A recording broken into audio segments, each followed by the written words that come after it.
Hong Kong is one of my favorite places in the entire world, and a lot of you have been asking me to do an update on what's happening there. We all know what happened in the previous protests, and I covered it. The bravery of the protesters standing up to a massive oppressive giant just on their border. But something more alarming has happened. Something terrifying that could spell the end of Hong Kong, one of the freest places in the world. Hong Kong has topped the world in personal and economic freedoms for a good chunk of its history, even when it was handed back to the repressive Chinese government in 1997.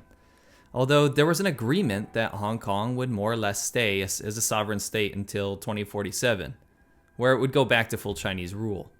The Chinese Communist Party, under the leadership of Xi Jinping, has not tolerated that agreement. There have been multiple massive protests when Beijing has tried to exert its influence over the populace, that has gotten used to the freedom of speech, elections, a fair judicial system, great international relations, and a real role model for an open system. Beijing has tried to institute different laws, like the one that sparked last year's movement, a proposed extradition law that would make anyone who had committed a perceived crime in mainland China be extradited from Hong Kong back to China to face a 99% conviction rate in a very corrupted judicial system there. China's overplayed their hand with a brutal crackdown on millions of protesters in Hong Kong, and the protesters got full media attention worldwide. Hong Kong stopped being a small free Asian territory and became the bastion of democracy and freedom that really resonated with the rest of the freedom-loving world. To watch this city-state take to the streets in millions with no military backing, to face down an oppressive dictatorship right on its border that literally hired mafia thugs to go to Hong Kong and brutalize protesters, was admirable. The leadership of Hong Kong, Carrie Lam, had been notoriously close to the chairman Xi Jinping in mainland China, whether by choice or not, and the Communist Party of China was allowed to use serious force to quell protesters and violence, tear gas, arrests, cover-ups, and other nasty techniques. The majority of Hong Kongers didn't support Beijing, or the CCP. They actually won most of the seats in parliament. Not only that, but one of their 5 demands were met.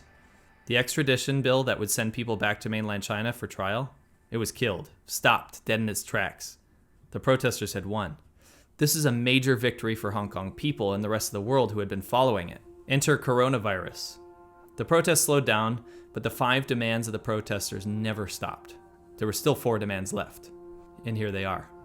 To be able to independently investigate Hong Kong police misconduct and brutality, free and drop the charges of arrested protesters, total recall of the 612 riot claim, meaning that protests would no longer be called riots, and most importantly, genuine universal suffrage, or the right to vote. However, Xi Jinping and the Communist Party of China wasn't going to roll over. The way the Communist Party of China works is on utter control, silencing opponents, intimidation, and never losing face.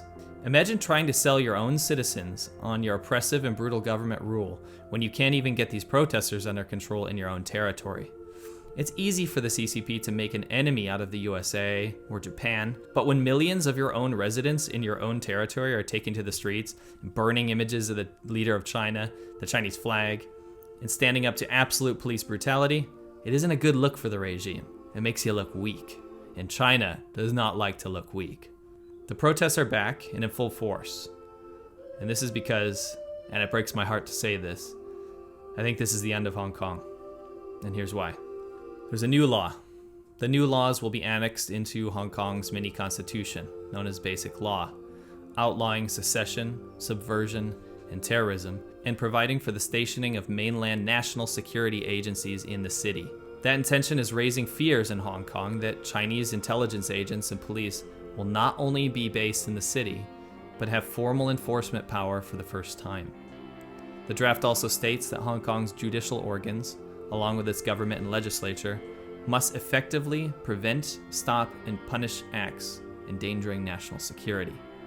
The problem is, and that might sound not too bad, is that national security, according to the Communist Party of China, means that anyone critical of the government in China can be deemed a national security threat or a terrorist and be arrested. Hong Kong has consistently been one of the freest places in the world, surpassing even the US and Northern European countries. But this new law would remove any protections the citizens of Hong Kong had previously.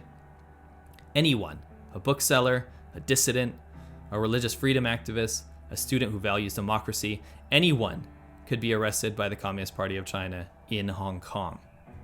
You can see how that effectively means that Hong Kong will just be another city of mainland China, maybe with some more open economic principles. The Hong Kong police during these protests are much more efficient this time, methodically arresting student protesters as young as middle schoolers, first aid medics that are trying to help injured people, organizers of protests in all areas around Hong Kong. Not only that, but pro-democracy lawmakers were even forcefully removed from parliament when they tried to speak out against a new law that makes it illegal and punishable with jail time if you mock the national anthem of China. The unarmed protesters are still out in droves, and it looks as if there's no hope to preserve their freedoms. But one thing we can derive from their courageous struggle is that we must not allow the Communist Party of China to influence the rest of the world. Taiwan has woken up to the threat. They've elected a pro-independence leader, and they have every right to do so despite China's threats. Hong Kongers are still bravely on the front lines, trying to stave off one of the most powerful, evil, and corrupt leaderships in history. The law will probably pass, and I'll have to say goodbye to Hong Kong, probably my favorite place in the entire world. My friends are leaving, as many of them have been publicly critical of the Chinese government. If I were to go to Hong Kong now, after the law passes, I would suffer the same fate as anyone who has spoken out against the Chinese Communist Party. You wouldn't see me anymore. I pray that the protesters don't give up, and I pray that the world pays full attention to what the world would look like with unfettered Chinese Communist Party influence. Wake up.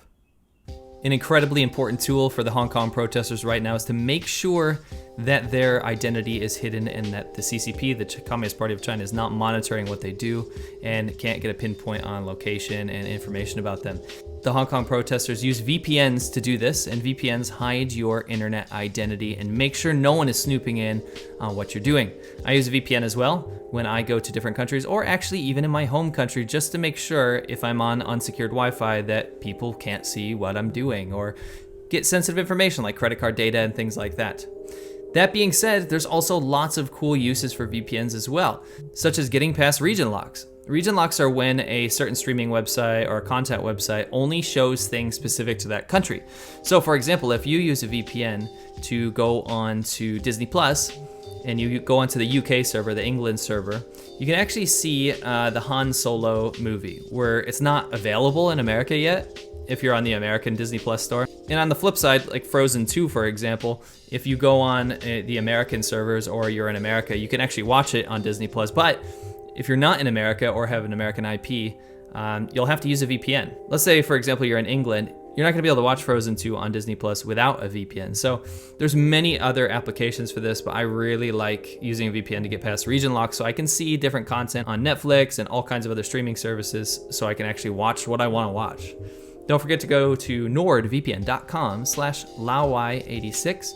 Not only will you get 70% off of a 3-year plan, but if you use the code Laowinner86, you'll actually get a free month to try it out for yourself. And also you'll be supporting the channel, so thank you so much. Don't forget, nordvpn.com/Laowinner86. Use the code Laowinner86.